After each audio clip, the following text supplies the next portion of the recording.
আজকে যে সর্বশেষ যে ঘটনা ঘটলো, আমরা এই জামাত ইস্যুটা ধরতে পারি। এটা নিয়ে আপনি বলেন, জামাতের আজকে যে মিটিংটা হলো, এটা নিয়ে আপনার মূল্যায়নটা কি? আসলে আপনি কি বুঝলেন সাদা চোখে? দেখুন জামাত এমন একটা ভেন্যু বেছে নিয়েছে এবং এমন ভাবে তাদের মঞ্চ সাজিয়েছে, উইথ ডিউ রেসপেক্ট, আপনার আমরা যেটা দেখলাম লাল সবুজ আখরে, এটা নিয়ে আমি দেখলাম ফেসবুকে ইতিমধ্যে সমালোচনার ঝড় উঠেছে যে আপনার জাতীয় পতাকা আমরা মাথার উপর রাখি, তার উপর তো দণ্ডায়মান হই না। এক, কোন জায়গায় এই সমাবেশটি হলো? যেখানে আপনার পাকিস্তান অকুপেশন ফোর্স সারেন্ডার চুক্তিতে স্বাক্ষর করেছিল, আর এই যে ঐতিহাসিক জায়গাটি, সেখানে ট্রায়াম্ফেন্টলি কাম ব্যাক করলেন আপনার জামাত ইসলামী এবং বিপুল কলেবরে এবং তাদের দৃষ্টিতে বিপুল গৌরবে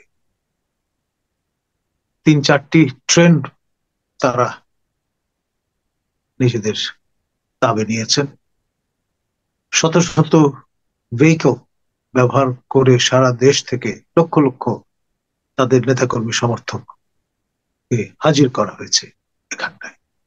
it's a demonstration of strength, এবং এটি শুধু জাতীয় নয়, আন্তর্জাতিক পরিমণ্ডলেও একটি বার্তা দেবে যে তারা একটা ফর্মিডেবল ফোর্স, তাদের হিসাবে নিতে হবে। এখন যারা জামাতকে মডারেট মুসলিম পলিটিক্যাল পার্টি মনে করেন, তাদের ন্যারেটিভ একরকম, আর যারা তাদের মৌলধারার রাজনীতির অন্যতম কাণ্ডারি হিসেবে ভাববেন, তাদের ন্যারেটিভ আরেক রকম। এবং যে প্রক্রিয়াটি শুরু হয়েছে ডিপলিটিসাইজেশন, -1, -2, -3 -4, আজকের এই সমাবেশের কারণেই হয়তো নজর পড়বে অনেকের, এবং -4 হয়ে যাওয়ার দ্বিতীয় ধাপটি আজকে থেকে শুরু হয়ে যেতে পারে। প্রথম ধাপটি শুরু হয়েছে বর্তমান সরকার মাসখানেক আগে যে গ্যাজেটটি প্রকাশ করেছেন, সেখানে তারা জামাতকে স্বাধীনতা বিরোধী দল হিসেবে নোটিফাই করেছেন, গ্যাজেটভুক্ত করেছেন। তো ফলে সেটা হলো প্রথম ধাপ, ডিজুরো, আজকে ডিফ্যাক্টো। এবং এই যে অবস্থাটা, খেয়াল করে দেখেন, জামাতের আমির অসুস্থ হয়ে গেলেন এবং তিনি হাসপাতালে শুশ্রূষার জন্য গেলেন। সেখানে বিএনপির টপরাস যারা গ্রাউন্ড আছেন, তারা তার শরীরের খোঁজ খবর নিতে হাজির হয়েছেন। এটি আপনার তাদের মধ্যে যে উপরে উপরে যতই বিভেদ থাকুক, এন্ড অফ দ্য ডে তারা কমরেড ইন আর্মস, সেটির পরিচয় কিন্তু বহন করেছে। আচ্ছা, আমি আমি আমি আপনাকে একটু থামাচ্ছি একটা জিনিস বোঝার জন্য। আমার কাছে ঠিক ক্লিয়ার হয় নাই। সেটা হলো, এই যে আপনি বললেন যে -4, এই জিনিসটাকে একটু ক্লিয়ার করা যায়? দেখুন, -1 বলতে আমি কিন্তু ব্যক্তি না, দল বলছি। জি। আওয়ামী লীগ যারা ক্ষমতাচ্যুত হয়েছেন, দেয়ার অন দ্বারা ঘুরে দাঁড়াবার চেষ্টা করছেন, ঘুরছেন। দ্বিতীয়ত আপনার তাদের সঙ্গে বিরোধী অবস্থানে যারা ছিলেন সংসদে, জাতীয় পার্টি, তারা -2। বিএনপি যেভাবে টার্গেটেড হচ্ছে ইদানিং এনসিপি দ্বারা, তাতে মনে হচ্ছে যে -3 হিসেবেই তাদের গণ্য করা হচ্ছে। আর এই দ্বিবিধ প্রক্রিয়ায় জামাত -4 হওয়ার একটা পথে অগ্রসর হচ্ছে। এখন মেইনস্ট্রিম চারটি পলিটিক্যাল পার্টি, তাদের যদি মাইনাস করে ফেলা যায়, তাহলে এনসিপির মতো দল স্পেস পেতে পারে এবং সামনে সরকার গঠন করতে পারে। এটি দুয়ে দুয়ে চার মেলানোর মতো একটা সহজ অঙ্ক। এবং যদি এটা অস্ত্র এটা হয় মব এটা তন্ত্র। এটা একটু বেশি বেশি আপনার মানে একটু অতিমাত্রায় কল্পনার প্রসূত নয় কি, মনে হবে না কি আপনার কাছে? জামাতকে নিষিদ্ধ করবে কিভাবে, জামাতকে মাইনাস করবে কিভাবে? আমি নিষিদ্ধ করার কথা বলিনি, কিন্তু না, মাইনাস মাইনাস মানে করবে না, মার্জিনালাইজড, মার্জিনাল। গ্রাজুয়ালি কোণঠাসা করে ফেলা, আচ্ছা, স্টিগমাটাইজ করা, ইনুয়েন্ডো হাজির করা, ইত্যকার যে প্রক্রিয়াগুলো আছে। জি, যেমন এনসিপি, যে প্রফেসর ইউনূসের স্বপ্নের রাজনৈতিক দল, হিজ বেবি, তারা কিন্তু তাদের রণনীতি ও রণকৌশল হিসেবে মবকে বেছে নিয়েছে এবং সর্বত্র তারা তাদের মতো করে ডিকটেট করবার চেষ্টা করছে ফিউচার কোর্স অফ অ্যাকশন।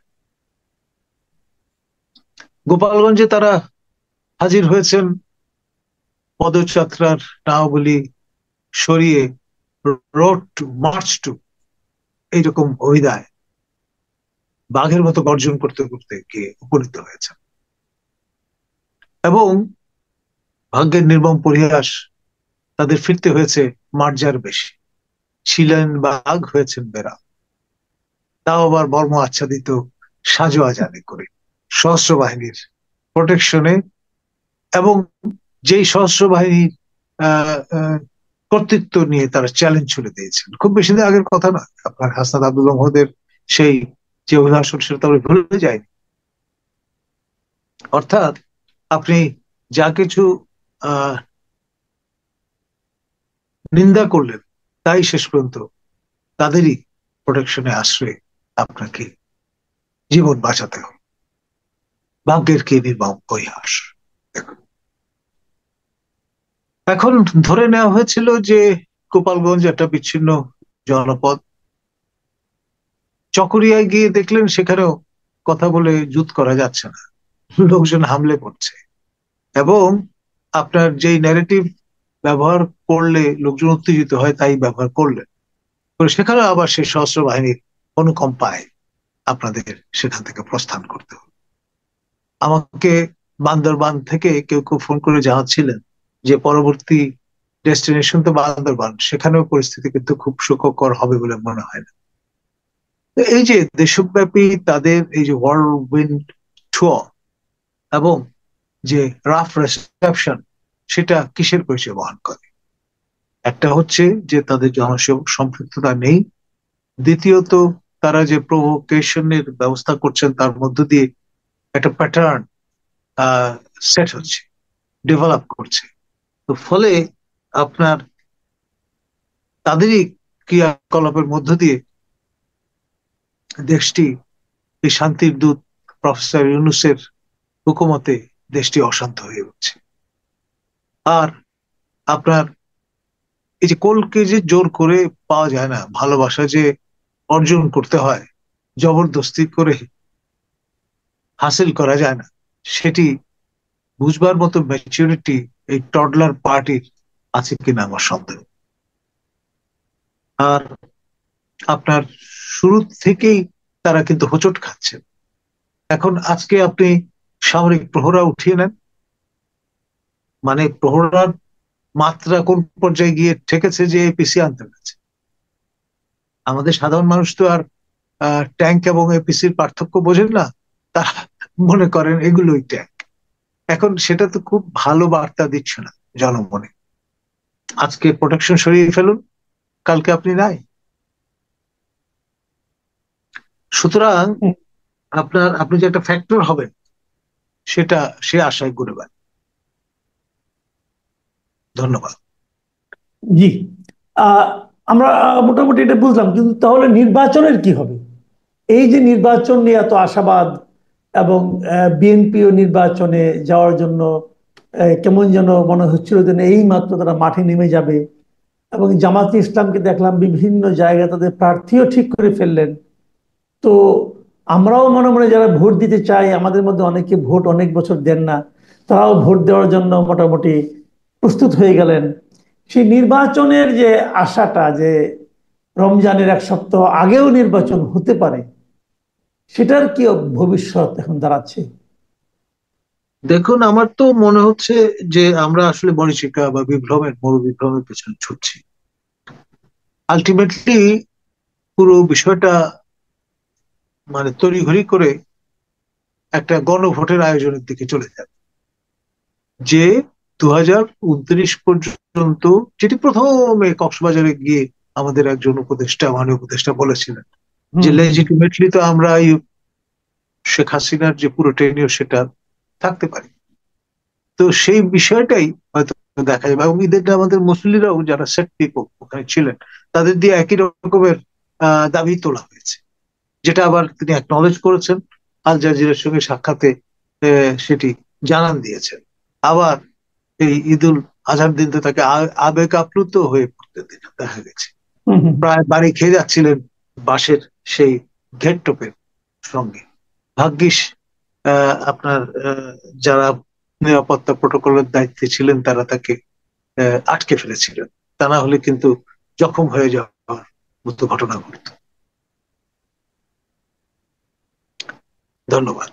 জি, তাহলে কি আপনি বলতে চাচ্ছেন যে মানে যে নির্বাচনের প্রত্যাশা বিএনপি করছিল যে 1 সপ্তাহ আগে হবে, আজকে আবার দেখলাম যে আপনার প্রধান উপদেষ্টার যিনি প্রেস সচিব, উনি বললেন যে প্রধান উপদেষ্টা যেদিন বলেছেন তার একদিনও পরে নয়, প্রধান উপদেষ্টা বলেছিলেন এপ্রিলে।